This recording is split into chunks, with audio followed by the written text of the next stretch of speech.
What if the real reason you feel stuck isn't your life, but what you refuse to let go of? There's a quiet kind of suffering most people carry. It doesn't scream. It doesn't explode. It lingers. In late-night thoughts, in conversations you replay, in memories that refuse to fade. You tell yourself life is hard. Maybe you've just been unlucky. Maybe things just didn't go the way they were supposed to. But if you're honest, it's not always life that's hurting you. It's what you're holding on to. The person who stopped choosing you, but still lives inside your head. The future you built in your imagination. That reality never agreed to. The version of yourself you used to be, before everything changed. And you hold on, tightly, as if your grip alone can bring it back. As if thinking about it enough, feeling it deeply enough, will somehow rewrite the outcome. But it doesn't. Because life doesn't respond to attachment. It moves. It shifts. It leaves. And the tighter you hold, the more it slips away. It's like trying to hold sand in your hand. Clench your fist, and it escapes. Open your palm, and it rests. But no one teaches you that. You were taught that holding on is strength, that fighting harder means you care more. But sometimes, holding on isn't strength. It's fear. Fear of being alone, fear of starting over, fear of accepting that something is truly over. So you chase, you over-explain, you try to prove your worth to people who have already made their decision. And slowly, you start losing yourself. Not all at once, but in pieces.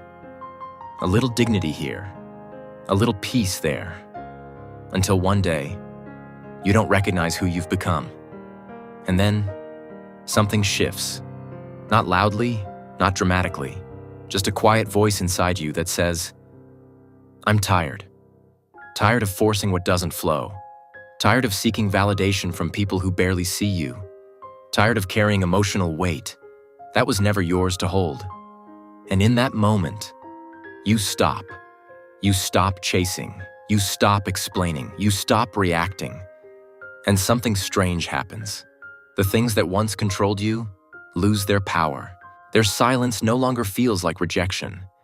Their opinions no longer feel like truth. Their absence no longer feels like emptiness. Because for the first time, you're not searching outside yourself for stability.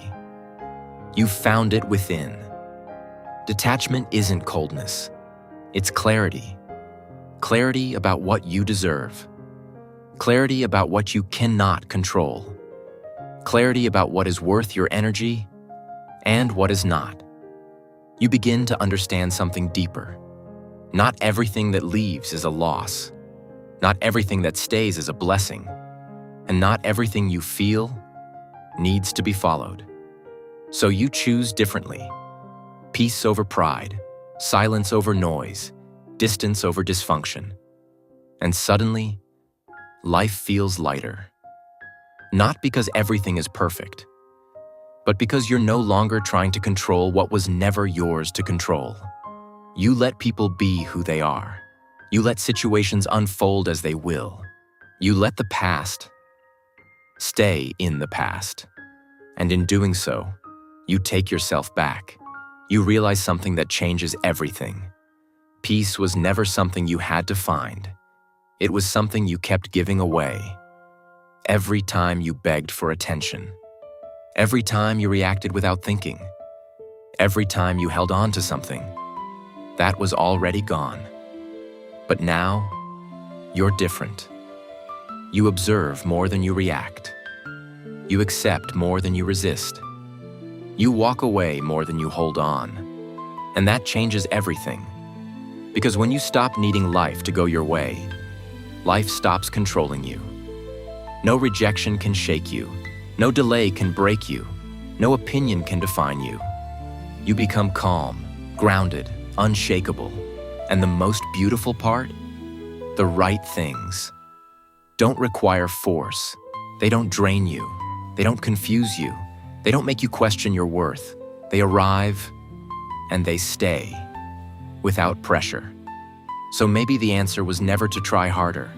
Maybe it was to let go deeper, to trust that what's meant for you doesn't need chasing, and what needs chasing isn't meant for you. Because in the end, you don't find freedom by controlling life. You find it the moment you finally release your grip.